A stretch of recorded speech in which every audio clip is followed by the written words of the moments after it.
देखो आज हम एक्यूट पैनक्रेटाइटिस का इनकी एग्जामिनेशन पढ़ेंगे और क्लिनिकल फीचर पढ़ेंगे, ठीक है। तो सबसे पहले आप क्लिनिकल फीचर देखें, यानी कि मान लो कोई अगर पेशेंट है और एक्यूट पैनक्रेटाइटिस का आया है तो क्या क्या प्रॉब्लम बताएगा आपको। तो देखो यानी कि क्लिनिकल फीचर्स क्या होते हैं, जैसे वो बोलेगा एपिगैस्ट्रिक पेन है उसे।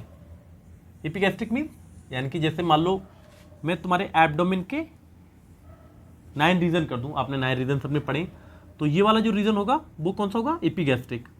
और ये जिसमें नाभि है ये क्या है, अम्बलाइकल, ठीक है। तो यहाँ यानी कि इस वाले रीजन में क्या बोलेगा, वो दर्द बोलेगा अपने, यानी कि एपिगैस्ट्रिक पेन है और सुप्रा अम्बलाइकल यानी कि नाभि से ऊपर, जस्ट ऊपर यानी कि सीध में यहाँ पे, ठीक है। और ये जो पेन है वो रेडिएट करेगा तुम्हारे यानी कि वो शोल्डर, यानी कि दो तुम्हारे दोनों शोल्डर हैं। देखो एमआई से कंफ्यूजन मत हो जाना, जो एमआई का पेन रेडिएट करता है वो सिर्फ लेफ्ट शोल्डर में करता है, लेकिन जो पैनक्रेटाइटिस है यानी कि एक्यूट पैनक्रेटाइटिस है इसमें जाएगा बोथ शोल्डर, यानी कि दोनों शोल्डर की तरफ को रेडिएट करेगा और पीठ के पीछे यानी कि पेन लगेगा, यानी कि उसके दर्द होगा, ठीक। और क्या होगा, जैसे मान लो मैंने तुम्हें बताया था जब मैंने यानी कि पैथोफिजियोलॉजी बताई थी, क्या इसमें क्या होता है, पैरेंटिक इलियक हो जाता है, यानी कि इंटेस्टाइन का मूवमेंट रुक जाता है। अगर मूवमेंट रुक जाएगा तो जो खाने में बैक्टीरिया है वो उसे डाइजेशन करने लगेंगे, जिससे क्या होगी, गैस बनेगी, जिसको हम क्या बोलते हैं, ब्लॉटिंग, ठीक है। और क्या हो सकता है, नोजिया हो सकती है, वॉमिटिंग्स हो सकती है, यानी कि सॉरी वॉमिटिंग्स और नोजिया, यानी कि नोजिया मतलब जी मिचलाना और वॉमिटिंग मीन्स उल्टी आना।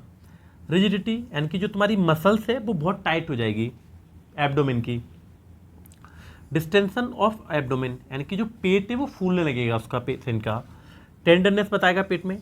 देखो पेन और टेंडरनेस में अंतर यही होता है, क्या पेशेंट बोलेगा कि मेरे उंगली में दर्द हो रहा है, ठीक है, एक तो पेन होगी, ये पेन हो गया, और टेंडरनेस मीन्स अगर आप दबाते हैं तब बताता है कि दबाने से दर्द हो रहा है, तो उसको हम टेंडरनेस बोलते हैं।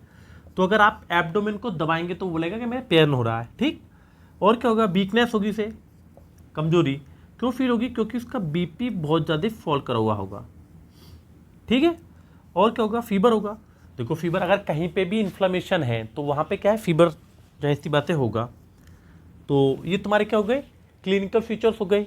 और इन्वेस्टिगेशन क्या कर सकते हैं, सॉरी एग्जामिनेशन।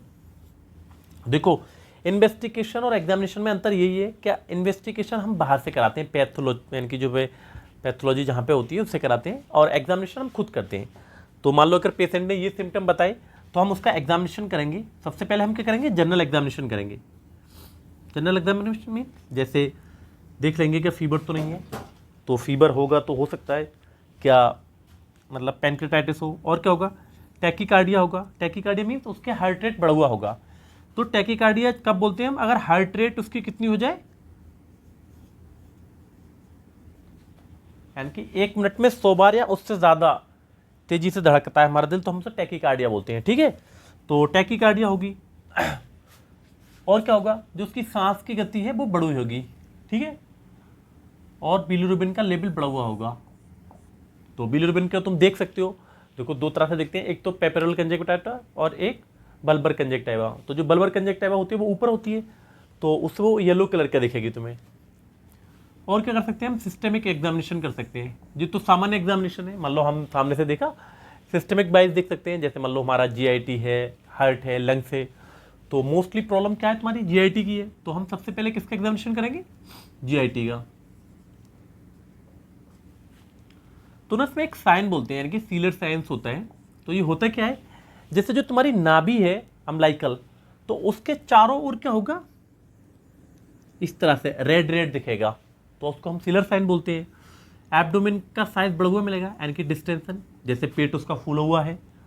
टेंडरनेस मिलेगी पेट में, यानी कि अगर दबाओगे पेट को दर्द तो दर्द बताएगा। रिजिडिटी यानी कि सामान्य आदमी की तुलना में उसके पेट की जो मसल होगी वो टाइट होगी।